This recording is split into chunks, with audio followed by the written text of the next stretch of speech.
35도, 37도, 38도 요즘 그렇게 올라갑니다. 더위 잘 견디시고 한 주간 또한 잘 사셔서 오늘 반갑게 만나 뵈서 참 고맙습니다. 잘 버티셔야 됩니다. 여러분 잘 건강에 잘 나시길 바랍니다.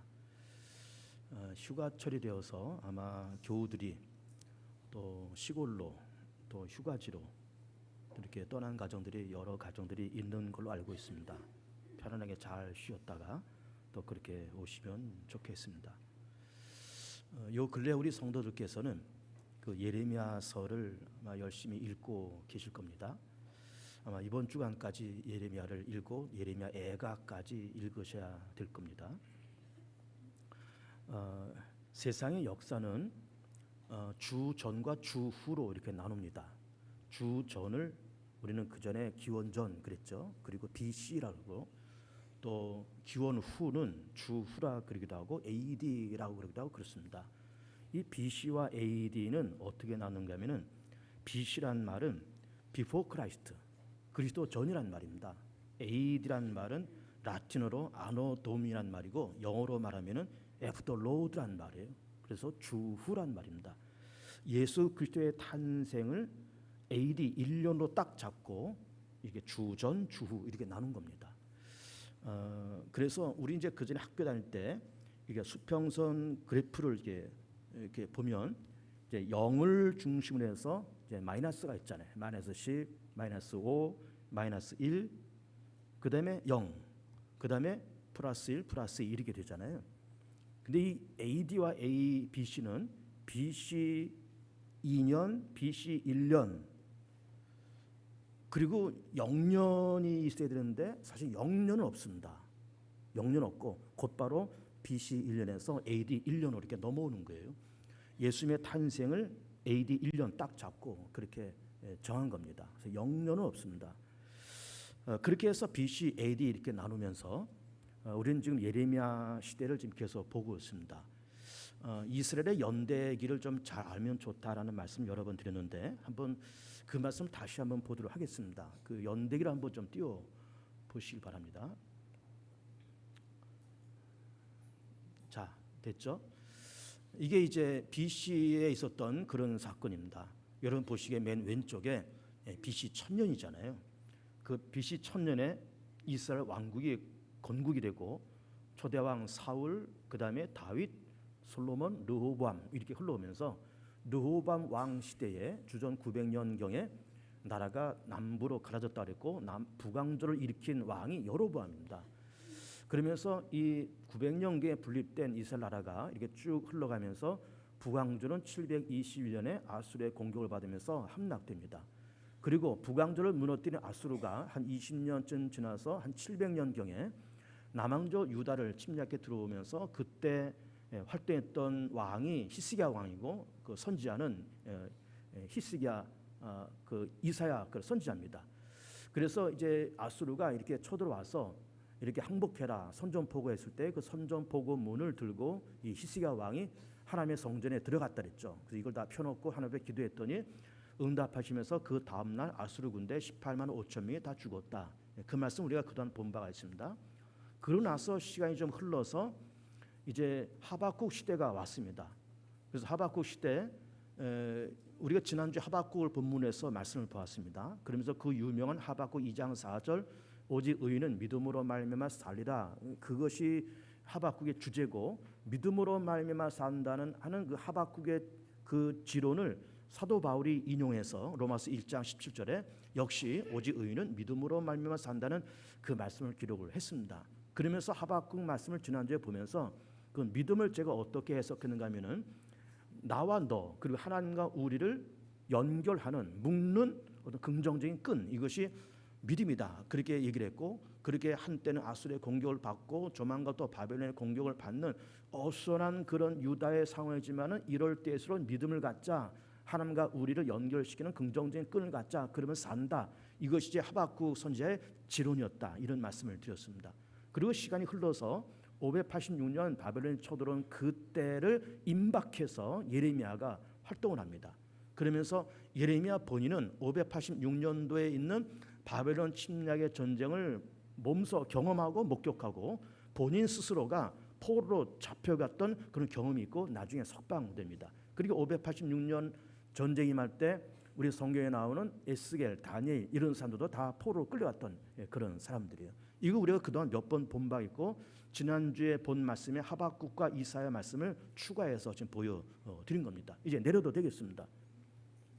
자, 이런 이스라엘의 연대표를 머릿속에 이렇게 기억하면서 우리는 지금 그동안 오랜 시간 동안에 이사야 말씀도 보았고 그다음에 하박국 말씀도 보았고 또 이제 최근에 예레미야 말씀을 지금 계속 보고 있고 오늘도 예레미야 말씀을 본문으로 해서 예레미야를 생각한다 이런 주제의 말씀을 드리고 있는 겁니다. 우리가 구약 성경에 있는 이 예언서, 이른바 예언서를 읽을 때 항상 네 가지를 염두에 두면서 예언서를 읽게 됩니다. 그것이 뭔가 하면은 예를 들어서 이사야다, 하박국이다, 예레미야다 이렇게 나올 때 이 선지자들이 북왕조에서 활동했던 선지자이냐 남왕조에서 활동했던 선지자이냐 이거를 우선 우리가 분간을 해야 됩니다. 그래서 북왕조에서 활동했던 대표적인 선지자는 아모스죠. 그리고 이 밑에 있는 이제 남왕조에서는 우리가 좀 도표에서 본 것처럼 이사야, 하박국, 예레미야 이런 사람들이 남왕조에서 주로 활동을 하는 겁니다. 그래서 이 예언서를 읽을 때 남왕조 사람이냐 북왕조 사람이냐 이걸 먼저 생각해야 되고 그리고 그들이 선포하는 이런 메시지가 남왕조를 상대로 해서 선포하는 메시지냐 북왕조를 상대로 선포하는 메시지냐 그 메시지를 받는 당사자가 누구냐 이걸 우선 우리가 알아야 됩니다.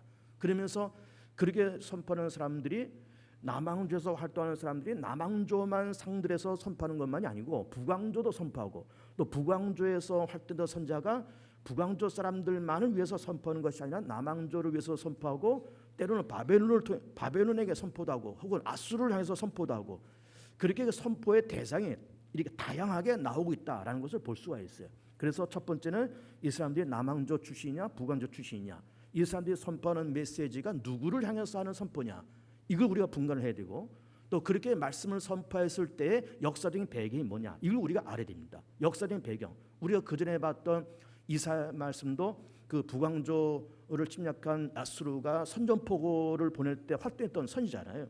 그래서 히스기야 왕이 그 선전포고를 들고 막 덜덜 떨 때 이사야가 하나님의 말씀을 선포하면서 저들 두려워하지 말자 기도하자 그러면서 히스기야가 기도했을 때 정말 하나님께로 응답받으면서 18만 5천이 아수르 군대가 전멸을 당하잖아요. 그리고 역사적인 배경이 뭐냐라는 것도 우리가 알 필요가 있습니다. 그리고 우리가 지금 예레미야를 읽고 있는데 예레미야가 하는 그 역사적인 배경도 역시 586년 바벨론 침략을 임박해서 이 말씀을 지금 선포하는 겁니다. 그러면서 아하 예레미야에 선포하는 말씀은 전쟁이 임박해서 이 말씀을 선포하는 거로구나. 이걸 우리가 그 역사적인 배경을 알아야 됩니다. 그러니까는 남북 왕조의 어디냐 또 말씀을 선포하는 그 대상이 누구냐 역사적인 배경이 뭐냐 그리고 마지막 네 번째는 그렇게 선포된 메시지가 오늘날 우리에게 어떤 교훈과 어떤 의미를 던져주느냐 이걸 우리가 이렇게 분간하면서 이해를 하면 말씀을 좀 더 우리가 쉽게 이해를 할 수가 있는 겁니다. 그래서 오늘 본문도 예레미야 18장 말씀을 가지고 예레미야를 생각한다는 말씀을 가지고 이제 그 유다 나라의 586년에 전쟁이 임박했던 그때를 우리가 기억하면서 이 말씀이 오늘날 우리에게 어떤 의미와 어떤 교훈을 던져주는가라는 것을 몇 가지로 찾아보고자 하는 겁니다. 첫 번째로는 하나님은 유다 백성 특별히 이스라엘 민족을 왜 그렇게 애착을 갖고 이렇게 말씀하실까라는 거예요. 자, 하나님의 창조에 대한 얘기를 그동안 여러 번 했잖아요. 하나님도 누군가와 대화하고 관계성을 갖기 위해서 세상을 창조하시고 그리고 인간을 만드셨다. 그런데 그 많은 인간을 창조하시면서 특별히 좀 더 가까이 하고 싶은 사람, 가까이 하고 싶은 민족이 있었는데 그 민족이 이스라엘 민족이었다. 그런 얘기를 요 근래 몇 번 했잖아요. 어쨌든 가까이 하고 싶었던 그런 사람과 그런 민족이 분명히 있었던 겁니다. 그래서 이스라엘이라는 그 민족을 하나님께서 선택을 하신 거예요. 그러면서 다른 민족도 물론 하나님께서 상관 안 한 것이 아니고 어떤 개개인과 하나님께서 1대1로 교통을 안 하신 건 아니지만 하나님께서 특별히 이스라엘 사람들과 특별히 더 깊은 교감과 더 깊은 애착을 갖고 이렇게 관계성을 갖고 있는 이 모습을 우리가 지금 보고 있는 겁니다. 그건 왜 그렇게 이스라엘 민족에 그렇게 집착하셨을까? 가까이 하기 위해서 그렇다는 이유도 물론 되지만 거기는 중요한 두 가지 이유가 있다 이렇게 보는 겁니다. 첫 번째는 그 이스라엘 민족을 통해서 예수님이 탄생하시잖아요. 그러니까 예수님이 탄생할 메시아가 탄생할 그 민족이기 때문에 그 다른 민족보다 더 애착을 가지고 이 이스라엘 민족을 관리해 나가고 계시는 거예요.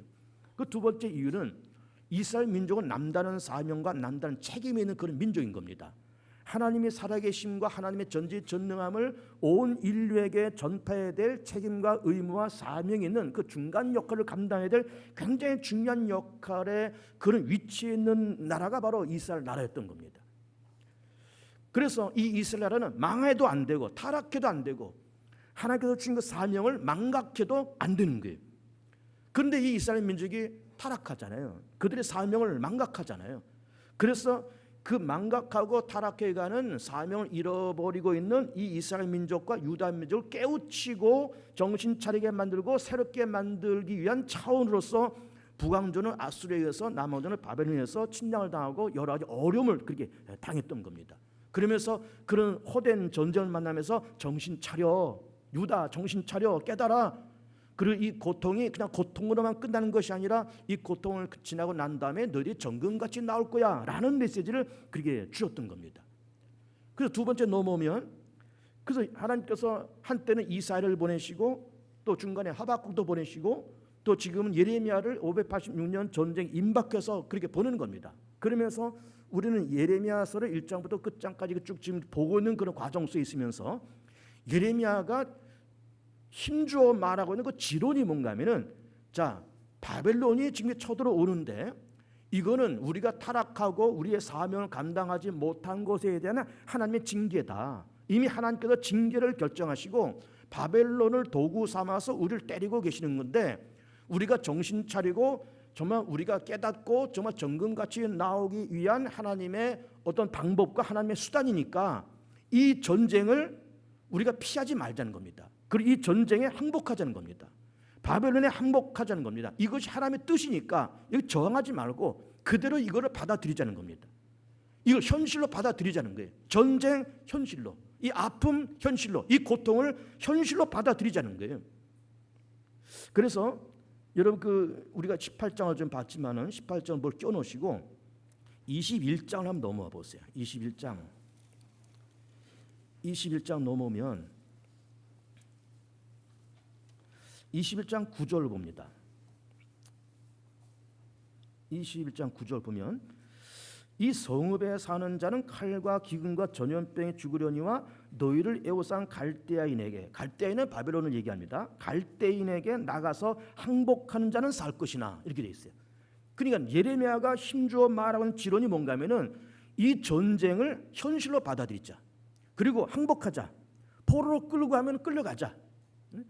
이 어쩔 수 없는 하나님의 현실이니까 이거 받아들이자라고 그렇게 얘기를 하는 겁니다. 달게 받자는 겁니다. 이 고통을 달게 받고, 매를 때리면 달게 맞고, 아픔을 주면 아픔을 달게 받고, 포로 생활하면 그 포로 생활도 달게 받자는 그 말입니다. 여러분, 우리도 그렇지 않습니까? 우리 세상 살면서 늘 좋은 일만 있는 것은 아닌 거예요. 어렵고 힘든 일도 생기고 안 되는 일도 생기고 때는 어떤 병도 걸리고, 그런데 이런 어둡고 암울한 이런 내 삶의 현실을 이걸 도망가고 회피하려고 그러지 말고, 하나님 왜 나한테 이렇게 어려운 일을 주십니까? 라고 하나님 원망하거나 그러지 말고, 아 그래 내가 지금까지 세상 잘못 살아왔지, 그래 하나님께서 나를 또 정금같이 만드시려고 이렇게 하시는가 보다 하면서 그 모든 고통과 아픔을 현실로 그대로 달게 한번 받아보자는 거예요. 달게. 이것이 예레미야의 지론이었던 거예요. 어떻게 보면 우리가 사실 이해하기 어려운 문제일 수도 있습니다. 고통을 달게 받는다? 우리는 보통 고통은 없어야 되고, 고통은 나한테 안 와야 되고, 고통은 좀 더 가벼워야 되고, 그렇게 생각하는 건데, 예레미야는 그 고통과 아픔을 현실로 받아들이자는 거예요. 이게 예레미야 지론이었던 겁니다. 그런데 세 번째 넘어와서 그렇게 나라가 어수선하고 예레미야는 전쟁이 온다, 달게 받아야 된다, 이거를 현실로 받아들이자라고 말했을 때 거짓 선지자들이 활동을 했던 겁니다. 거짓 선지자들. 이 거짓 선지자들은 뭐라고 얘기했을까요? 자, 저 사람 예레미야라는 사람이 자꾸 돌아다니면서 전쟁은 난다, 이걸 현실로 받아들여야 된다라고 말을 하는데 전쟁 없다, 전쟁 안 일어나, 무슨 놈의 전쟁이냐, 그러면서 거짓 선지자들이 있었다는 거예요. 그 사람들이 어딘가 하면은 역시 14장을 한번 넘어보시기 바랍니다. 14장 14절을 보세요. 14장 14절, 여호와께서 내게 이르시되 선지자들이 내 이름으로 뭘 하도다? 거짓 예언을 하도다. 나는 그들을 보내지 아니하고 그들에게 명령하거나 이르지 아니었거늘 그들이 거짓 계시와 점술과 헛된 것과 자기 마음의 거짓으로 너에게 예언하는도다. 그러니까 예레미야는 이 전쟁은 현실이고 이걸 우리가 그대로 받아들이자라고 하는 것이 예레미야 지론인데, 거짓 선자들이 나타나서 예레미야는 거짓말하는 사람이고 전쟁은 무슨 전쟁이냐, 나라는 태평하다, 아무 일 없을 거니까 걱정하지 말자라고 그렇게 말을 했던 사람들이 거짓 선자였던 겁니다. 그런데 왕의 입장에서 아니면 평범한 백성 입장에서 전쟁이 일어난다는 말이 듣기 좋습니까? 아니면 전쟁 없다, 다 평화스럽다라고 말을 하는 것이 듣기 좋겠습니까? 전쟁 없다, 평화롭다라고 말을 하는 것이 일단 듣기는 좋습니다. 그렇잖아요.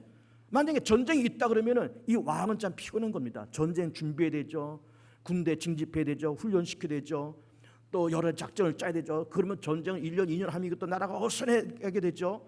그러니까 왕이 되었던 일반 백성이 되었던 전쟁이 일어난다는 것은 이건 너무 귀찮은 일이에요. 힘든 일인 겁니다. 그런데 거짓 예언자들이 전쟁 없다, 평화롭다라고 말을 하는 사람들이 있는 걸 보면서 그래, 저 예레미야는 저 거짓말하고 있어. 저 사람 말보다는 저 전쟁이 없다라고 말을 하는 사람들 저 사람 말이 맞을 것 같대 하면서 왕도 그렇고 고관도 그렇고 일반 백성도 그렇고 예레미야의 말을 무시하고 거짓 선지자들의 말을 들었다는 거예요. 그리고 예레미야를 옥에 가둡니다. 고문도 합니다. 그러면 거짓 선지자들이 전쟁이 없다, 평화롭다라고 말을 하는 그 말에 솔깃해서 그냥 전쟁에 대한 아무 준비 없이 그렇게 있었다는 거예요. 근데 웬걸 586년에 바벨론에 뻥 하고 쳐들어왔단 말이에요. 쳐들어왔단 말이에요. 여러분 보세요. 어떤 사기꾼이 있다고 쳐보세요. 사기꾼이 있는데 이 사람한테 찾아가서 두 종류의 사람이 얘기했다고 쳐보세요. 첫째는 정직한 사람이 찾아가서 야, 너 그렇게 맨날 사기치면서 너 그렇게 살면 되냐? 네 나이가 몇 살인데? 너 계속 이렇게 하면은 너 꼬리 길면 밟힌다. 너 경찰이 너 좀 추적하고 있어. 너 이런 일 하지 마라. 너 이렇게 살다가 너 망해. 옳은 말입니까? 그런 말입니까? 옳은 말이죠. 근데 누군가 찾아가서 야 괜찮아. 뭐 누가 알겠냐. 아 요즘 경찰들 무능하고 뭐 이건 뭐 다들 사기치고 다 거짓말하면서 다 그렇게 해서 먹고 사는 거지. 누가 세상에 정직하게 다 고지고대로 다 법대로 누가 다 그렇게 사냐. 야 그냥 해 괜찮아 이렇게 말을 하는 사람이 있다고 쳐보세요. 누구 말이 옳은 거예요? 비록 듣기는 좀 마음속에 쓰리지만 그렇게 살면 안 된다, 너 이렇게 살면 망해 라는 말이 옳은 말이에요. 근데 이 유다 고관들과 왕이 그리고 예레미야가 전쟁이 일어난다, 이거 하나님께서 주신 매다 달게 받아야 된다 라는 말이 듣기 싫고 마음에 쓰린데 그 말이 옳은 말이기 때문에 그 말을 들어야 될 거를 전쟁이 무슨 전쟁이냐, 평화로운 세상이고 전쟁은 없을 거다 그러면서 예레미야 저 사람은 거짓말하고 있다라고 하는 이 거짓 선지자들의 말에 왕과 고관들과 일반 백성들이 귀가 솔깃해서 그 사람들의 말을 듣고 그 결정을 내렸다는 거예요. 그러니까는 나라가 타락됐을 때 하나님께는 선지자를 보내서 그러면서 나라를 정비하고 모든 것을 다 새롭게 그렇게 만들어 가는 겁니다. 물론 그렇게 선지자들이 외쳤을 때 물론 좋은 말도 있겠죠. 자 희망이 있다, 우리 회복이 있다, 하나님이 우리와 함께 하신다, 회복될 거다라는 좋은 말씀도 물론 있지만 쓰리고 아픈 말씀도 사실 있는 거예요. 여러분 그렇지 않습니까? 성경 말씀이 늘 좋은 말만 있습니까? 강단에서 선포되는 말씀이 좋은 말만 있습니까? 때로는 가슴에 찌르는 말도 있는 겁니다. 아유 목사님 오늘 날 찌르네. 찌르는 말도 있는 겁니다. 그럼 찌르면 정말 다르게 바꿔. 그래, 하나님께서도 강단을 통해서 나를 이렇게 깨우치시는구나.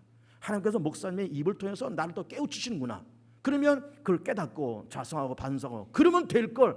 아유 목사님 오늘 날 치네. 강단에서 오늘 날 치네. 그러면서 마음을 빼딱하게 먹고 이렇게 되면은 이거는 그 인생은 살 수가 없는 거예요.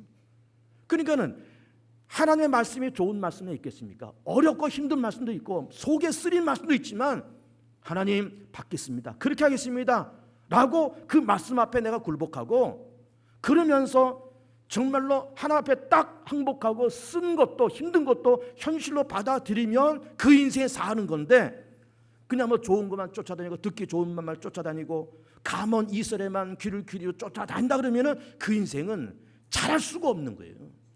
잘할 수가 없는 겁니다. 그런데 답답하고 안타깝게도 유다 백성과 유다 왕은 예레미야의 말을 무시하고 거짓 선지자의 말을 선택했다는 거예요. 그래서 나라가 586년에 망했던 거예요.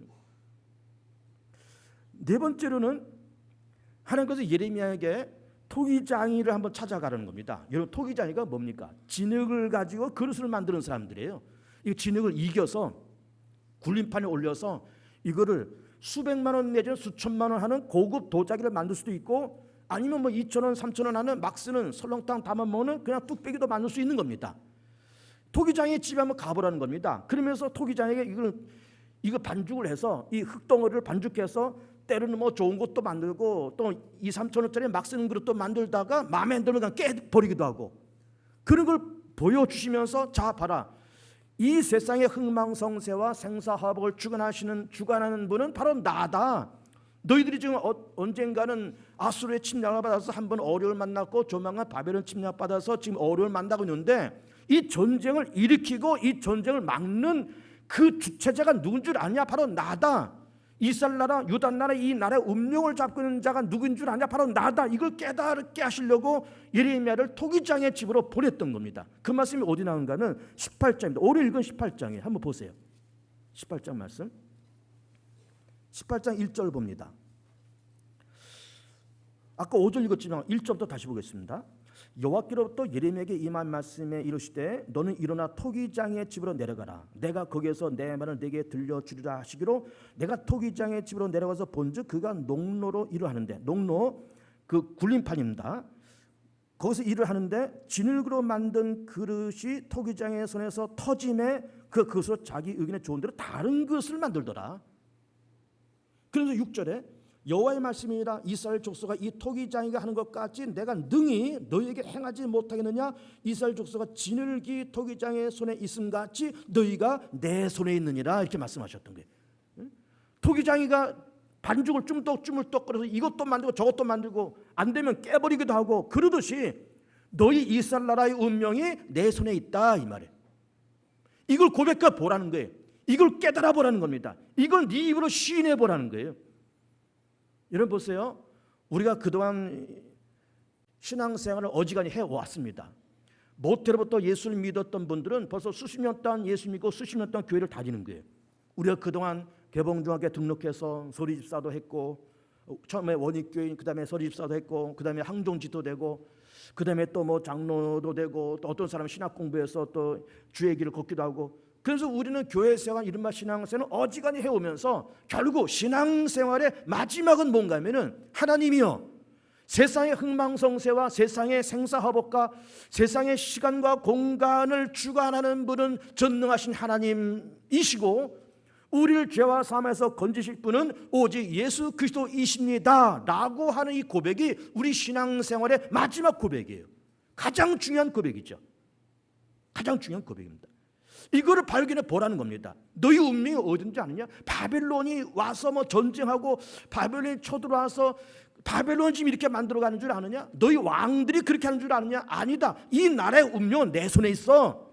그걸 네가 한번 인정해봐, 고백해봐, 그 말이에요. 근데 그걸 깨닫기가 참 시간이 많이 걸립니다.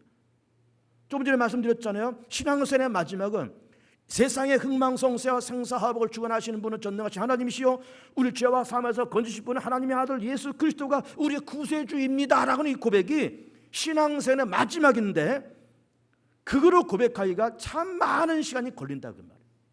많은 시간이 걸립니다. 다섯 번째로는 하나님께서 또 이 예레미야에게 무화과 환상을 보여주십니다. 성전에서 환상을 보는데 한 광줄에는 좋은 무화과가 들어있고 또 한 광줄에는 나쁜 무화과가 들어있어요. 그러면서 자, 니네 뭐가 보이느냐? 무화과 광줄에가 보입니다. 좋은 무화과 있고 나쁜 무화과가 있는데 이게 뭘 상징하는 줄 아느냐? 지금 586년에 바벨론에 쳐들어와서 포로로 끌고 갔는데 포로로 끌려간 사람들이 좋은 무화과고 예루살렘에 남아있는 사람은 나쁜 무화과다, 이 말씀을 하시는 거예요. 그 말씀이 어디 있는가 하면 24장을 넘어옵니다. 24장. 자, 부지런히 찾아오세요. 24장 넘어오면 24장 1절에 바벨론의 느부갓네살 왕이 유다 왕 여호야김의 아들 여고냐와 유다 고관들과 목공들과 철공들을 예루살렘에서 바벨론으로 옮긴 후에 여호와께서 여호와의 성전 앞에 놓인 무화과 두 광주를 내게 보이셨는데 한 광주리는 처음 익은 듯한 극히 좋은 무화과 있고 한 광주는 나빠서 먹을 수 없는 극히 나쁜 무화과 있더라. 5절에 이스라엘 여호와께서 이와 같이 말씀하시니라 내가 이곳을 옮겨 갈대아인의 땅에 이르게 한 유다 포로를 이 좋은 무화과 같이 잘 돌볼 것이라. 잘 돌볼 것이라. 그런데 8절에 여호와께서 이와 같이 말씀하시나 내가 유다의 왕 시드기야와 그 고관들과 예루살렘의 남은 자로서 이 땅에 남아있는 자와 애굽 땅에 사는 자들은 나빠서 먹을 수 없는 이 나쁜 무화과 같이 버리되 이렇게 돼 있어요. 자 이제 저를 보세요. 예레미야를 성전으로 보냈다 그랬습니다. 환상을 보았습니다. 두 무화과를 봤다 그랬습니다. 좋은 무화과 나쁜 무화과. 좋은 무화과는 포로를 끌어간 사람들이고 나쁜 무화과는 예루살렘에 남아있는 사람들이라고 그랬어요. 자, 그럼 왜 그렇게 하나님께서 해석하셨느냐? 잘 보세요. 포로 끌려갔다 그럴 때 상식적으로 어떤 사람들이 포로로 끌려갈까요? 젊은 사람, 똑똑한 사람, 공부한 사람들, 기술자들, 쓸만한 사람들 다 뽑아갔을 것 아닙니까? 그 남아있는 사람은 누가 남아있을까요? 노약자들이 남아있는 노약자들이. 그러면 우리는 노약자를 보면서 이 약한 사람들을 왜 하나님께서 나쁜 무화과로 그렇게 말씀하실까? 또 시드기야 왕 애굽으로 도망간 사람들 왜 이 사람들을 나쁜 무화과로 그렇게 말씀하실까? 이런 의미가 있는 겁니다. 젊은 사람들과 기술자들이 포로로 끌려갔지만 이 사람들은 포로로 끌려가서 바벨론 땅에서 70년 동안 포로 생활하면서 이 사람들이 거기서 뭘 하는가 하면은 대대적인 자성운동과 회개운동을 합니다. 우리가 아브라함의 자손이고 선택받은 백성들인데 왜 우리가 이렇게 이방 민족한테 침략을 받아서 우리가 이렇게 포로로 끌려왔느냐? 그러면서 하나님에 대한 재발견, 자기 자신의 재발견, 믿음의 회복, 그러면서 거기서 유대교를 만들고 회심하고 자기를 성찰한 그 사람들이 돌아와서 예루살렘을 건축한 거예요. 그러니까 예루살렘이 재건될 때 예루살렘에 남아있는 사람들에 의해서 재건된 것이 아니라 포로들이 돌아와서 예루살렘에 재건되는 거예요. 이 사람이 정말 정같이 새롭게 되어서 새 사람들이 되어서 와서 예루살렘을 재건하기 때문에 그 포로로 끌려가는 그 사람들은 좋은 무화과 나무다 이렇게 말씀하고 있어요. 그 남아있는 사람들은 왜 나쁜 무화과로 그렇게 얘기할까? 노약자들인데 노약자들을 하나님께서 폄하하고 그들을 무시해서 말씀하신 것이 아닙니다. 이 사람들이 포로로 끌려가는 사람들을 빈정거리는 거예요. 야 저것들 봐라 저거. 저것들이 무슨 저주를 받아서 포로로 끌려갔냐. 우리 봐라 우리 남아있지 않냐. 야 우리는 다행이야. 포로로 끌려가는 사람들을 저주하고 무시하고 본인들은 우리는 그냥 좀 속된 말로 잘나서 남아있는 줄 알았던 거예요. 잘나고 의로워서 남아있는 줄 알았던 겁니다. 그러니까는 잘나고 의롭다고 생각하니까는 그 속에서 어서 자성운동과 회개운동이 일어납니까? 안 일어나죠. 우리는 잘났고 우리는 의롭다고 생각하는 사람이 무슨 자성을 하겠습니까? 그러니까 맹놓고 있다가 결국 이 사람들 다 시간이 지나면서 멸절됐던 거예요. 그래서 지금 우리가 포로로 끌려가느냐 끌려가지 않느냐, 내가 하는 일이 되느냐 안 되느냐, 내가 하는 이 사업이 망했느냐 흥했느냐, 내가 어떤 기도 제목을 가지고 어떤 소망을 갖고 이걸 추진해 나가는데 이게 되느냐 안 되느냐, 이게 문제가 아니라, 되느냐 안 되느냐 하는 것이 문제 아니라, 물론 되면 감사해서 하나님 앞에 영광 돌려주면 되지만 망하고 안 되고 어려움 만났을 때 정말 자성하고 회개하고 하나님을 찾고 이 어렵게 된 것이, 아까도 얘기한 것처럼 어렵게 된 것이 하나님께서 내게 주신 현실이라고 받아들이면서 정말 자복하고 회개하고 자기를 성찰하면 좋은 무화과가 되어서 정금같이 나올 수 있는 그런 기회가 되고, 안일하게 살면서 나는 잘나는 사람이고 나는 의로운 사람이고 저 사람들보다는 나는 훨씬 의로운 사람이라고 하면서 자만에 빠져 있으면은 그거는 망하는 길이에요. 망하는 길입니다. 마지막 6번째는 예레미야가 민족을 대표해서 기도하는 내용이 나옵니다. 그것이 어딘가 하면은 16장이에요. 16장 봅니다. 16장 19절 봅니다. 예레미야 기도입니다. 16장 19절 읽겠습니다. 여호와 나의 힘 나의 요새 환난 날의 피난처시여, 민족들이 땅끝에서 주께 이르러 말하기를 우리 조상들의 계승한 바는 허망하고 거짓되고 무익한 것뿐이라. 그래, 조상들이 그렇게 죄를 졌다는 거죠. 우상 숭배하면서. 20절에 사람이 어찌 신 아닌 것을 자기 신으로 사겠나이까 하리이다. 여호와께서 이르시되 보라, 이번에 그들에게 내 성과 내 능력을 알려서 그들은 내 이름이 여호와인 줄 알게 하리라. 여기서 예레미야가 하는 기도의 내용이 뭡니까? 여호와여, 19절 중점부터 보세요. 19절 여호와 나의 힘 나의 요새 환난 날의 피난처시요, 이 고백이에요. 그리고 우리가 지금 예레미야를 생각한다는 이 설교에서 중요한 두 가지를 제가 지금 말씀드린 겁니다. 첫 번째는 아까 토기장애를 얘기하면서 우리 신앙생활의 마지막, 신앙 고백의 마지막은 하나님이시여 세상의 흥망성쇠와 내 삶의 생사화복을 주관하시고 그리고 시간과 공간을 역사하실 분은 오직 하나님이십니다라는 그런 고백과 나와 온 인류를 죄와 사함에서 건지실 분은 하나님의 아들 독생의 예수 그리스도밖에 없습니다라는 이 고백, 그리고 지금 예레미야의 기도처럼 여호와는 나의 힘이요 나의 요새요 환난 날에 만날 나의 피난처라고 하는 이 고백이 우리 신앙생활의 마지막 고백이 되어야 되는 거예요. 하나님이여 여호와는 나의 힘이십니다. 하나님이여 여호와는 나의 요새이십니다. 하나님이여 여호와는 나의 피난처십니다. 이것이 우리 신앙생활의 마지막 고백이 되어야 되는데 이 고백을 할 때까지 시간이 많이 걸립니다. 시간이 많이 걸려요. 이스라엘 민족은 이 고백을 할 때까지 얼마나 걸렸을까요? 얼마나 걸렸다고 생각합니까? 1500년이 걸려요. 1500년이. 언제부터? 아브라함 때부터. 하나님이 아브라함을 주전 2000년에 부르셨잖아요. 그리고 시간이 흘러서 지금 586년 포로로 끌려가고 70년 포로 생활하고 돌아왔으니까 거의 500년 아닙니까?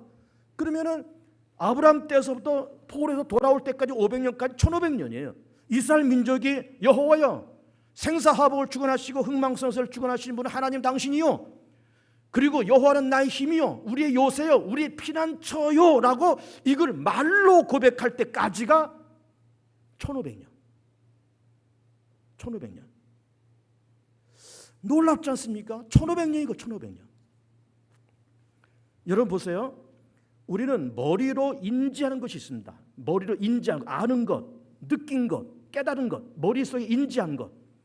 인지한 것이 가슴에 인정돼야 되고 인지한 것이 인정돼야 되고 가슴으로 인정돼야 되고 인정된 것이 다시 올라와서 입으로 시인하고 고백이 돼야 돼요. 그러니까 하나님은 생사화복을 주관하신 유일하신 분이시다. 그리고 하나님은 나의 힘이요 요새요 피난처라고 하는 것을 아는 것, 알고 이것이 인정되는 것, 인정된 것이 입으로 시인하는 것, 이것이 이스라엘 민족 가운데 여기서부터 여기까지가 나오기까지가 1500년. 여러분 보세요. 머리부터 가슴까지 이게 얼마입니까? 이 거리가. 우리가 한자 두자 그러잖아요. 한자가 보통 30cm입니다.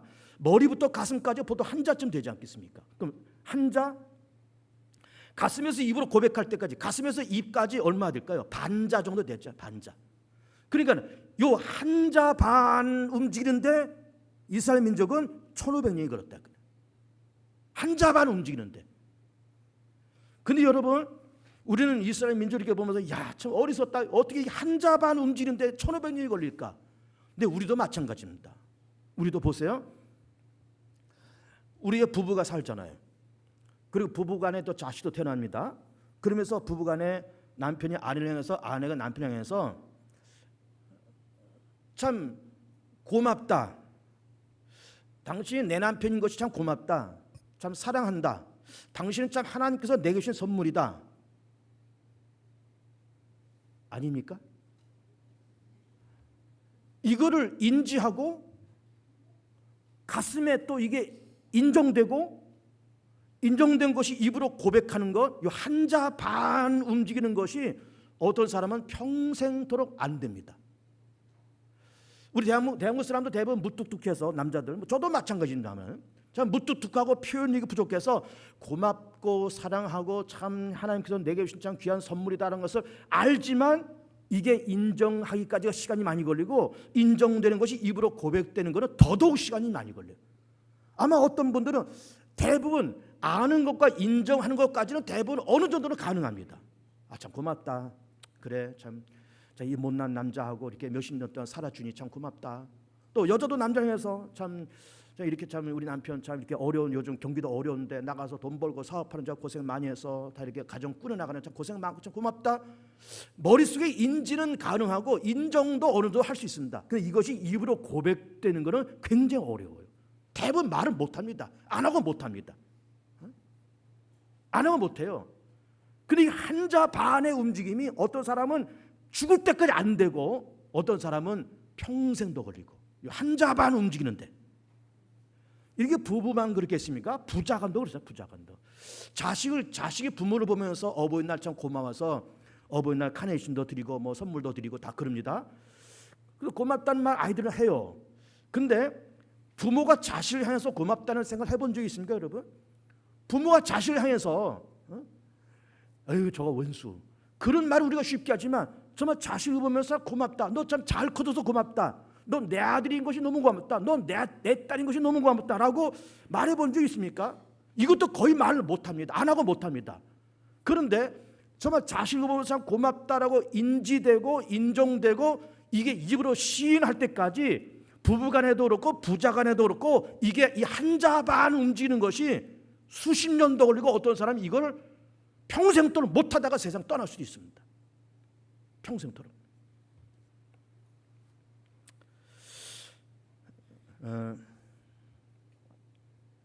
우리 교우들 잘 들어보세요. 우리 개봉주한교로 이렇게 다니잖아요. 교회를 다니면서 개봉주한교 내가 다니는 거예요. 등록했어요. 집사입니다. 그리고 항존직입니다. 인지는 됐잖아요. 아, 개봉주에 우리 교회야. 내가 개봉주에 등록한 사람이야. 내가 집사고 항존직이야. 인지가 됐잖아요. 그리고 인정도 때로는 될 수 있습니다. 근데 이게 고백이 돼야 된다니까. 하나님, 개봉주한교회는 하나님께서 내게 주신 참 좋은 교회. 내게 주신 참 좋은 교회. 내가 여기서 뿌리를 받고 나도 그렇고 우리 자식들도 그렇고 다 개봉주한교를 다니면서 여기서 다 성장하고 아이들도 여기서 다 성장하고 하나님, 이 개봉주한교는 하나님께서 내게 주신 참 좋은 선물이고 우리 개봉주한 그 어느 교회보다도 못지않게 참 좋은 교회입니다. 내 교회입니다. 참 감사합니다. 이런 교회를 다니게 하시고 참 감사합니다. 라고 인지되고 인정되고 입으로 시인하는 것. 시인하는 것. 그래야 그 인생이 사는 거예요. 머리로 인지가 되죠. 아, 나 교회 다니고 있어. 지금 개봉주에 등록돼 있어. 몇 구역에 소속돼 있어. 이렇게 머리로 인지되고 때로 인정도 가끔씩 되는지 모르지만 이게 입으로 시인하고 고백이 안 되네. 그러니까 이렇게 저렇게 거리다가 뭐 이렇게 마음에 안 드는 것 있으면 그냥 교회 그냥 옮겨버리고 뭐 교회가 뭐 이 세상에 뭐 개봉주학교밖에 없어. 저게 보니까 더 좋은 것 같아. 그러니까 마음이 뺏기는 거예요. 마음이 뺏기는 겁니다. 그러니까는 하나님, 이 개봉주에 내게 주신 것도 감사하고 개봉주에 교인들 거 감사하고 내게 선물 오신 거 감사합니다. 개봉주한테 학교 내게 주신 가장 큰 좋은 선물입니다. 고백하고 인정되고 입으로 시인하면 이것이 신앙 고백의 마지막이에요. 이것이 신앙 고백의 마지막입니다. 내가 부교육자들을 이렇게 쓸 때 서류를 두 가지를 받습니다. 첫째는 이력서하고 자기소개서. 뭐 때로는 뭐 졸업증명서도 받기도 하고 자 그런 다음에 우선은 이력서하고 자기소개를 받아요. 그러면 이제 사람들 채용하잖아요. 제가 면접하고 또 우리 당회에서 면접하고 그러면 사람을 채용합니다. 그러면은 그 채용하고 이제 결정이 되면 제가 그 사람들한테 항상 무슨 얘기하는가 하면은 자, 이젠 자네가 우리 개봉중학교 부목사야. 이제 자네가 우리 개봉중학교 전도사고 교육전사야. 이제 이 교회에서 일하면서 이제 자네한테 우리가 월급도 주고 다 그렇게 하겠지만 여기를 일터라고 생각하지 말아라. 여기서 월급 한 달에 일하는 월급 얼마 받아서 일하는 일터라고 생각하지 말고 월급쟁이라고 생각하지 말고 이 교회가 내 교회다라고 생각해라. 내 교회다. 신앙생활하는 교회, 기도하는 교회, 하나님께서 내게 주신 내 교회. 이렇게 뭐 나는 여기서 이렇게 하다가 뭐 몇 년, 한 1년 있다가 뭐 다른 데서 또 좋은 데 있다거나 아니면 다른 데 월급 더 준 데 있으면 톡톡 튀어가고 그러지 말고, 물론 가는 것이 뭐 나쁜 것은 아니고 때로는 어떤 형편에서 갈 수도 있지만 어쨌든 가는 그날까지 이 교회가 내 교회고 이게 내 목회라고 생각하고 일을 해라. 그 여기 일터고 월급 받느라고 생각하면은 뭐 이렇게 슬슬 담임 목사 눈치 보면서 그냥 슬슬 사고나 치지 않고 슬슬 눈 가리면 이렇게 일하다가 그 이게 내 교회라는 의식이 없으면은 올인이 안 되잖아요. 집중이 안 되잖아요. 이렇게 한눈 팔다가 어디 좋은데 어떤 월급 많이 준 데서 톡톡 튀어나가고 이게 어쨌든 이게 내 교회고 여기서 내가 일해서 월급을 받는 물론 직장이기도 하겠지만 내 교회고 내가 예배드리는 곳이고 내가 신앙생활하는 곳이고 내 목숨을 걸고 일해야 될 장소고 그렇게 한번 생각해보라고 그런 얘기를 제가 합니다. 그러니까는 예레미야가 지금 16장 19절에서 지금 힘줘 얘기하는 것이 뭔가 하면은 자, 우리가 신앙생활하면서 여호와는 생사화복과 흥망성쇠를 주관하신 유일하신 분이요 우리 죄와 사함에서 거짓 분 예수 그리스도입니다라고 하는 걸 마지막 고백하고 동시에 여호와는 나의 힘이요 요새요 혼란 날에 만날 나의 피할 바위요 피난처라는 것을 알았으면 마음으로 인정하고 인정했으면 그것을 입으로 시인하고 그러면서 흔들림이 없으라는 거예요. 흔들림이. 사람이 입을 한번 말하면 이게 흔들리질 않잖아요. 고백하면 흔들림이 없는 겁니다. 고백하면. 근데 고백을 안 하니까 흔들리죠. 그래서 오늘 예레미야를 가지고 여러 가지 말씀을 드렸습니다. 자, 신실하게 정직하게 의롭게 그렇게 세상을 살아가고 그러면서 여호와를 나의 주님으로 그리스도를 나의 주님으로 그리고 사랑을 고백할 수 있고 그리고 고맙다는 것을 고백하고 인정하면서 이 한자 반의 움직임이 오래 걸리지 말고 오래 걸리면 고생합니다. 오래 걸리지 말고 짧게 이걸 고백을 해서 교회 생활도 편하고 가정 생활도 편하고 직장도 평안하고 신앙생활도 편하고 인생 자체가 평안한 운명 자체가 평안한 그런 삶을 살아가는 복된 교우들 되시기를 축복합니다. 할렐루야. 우리 합시다.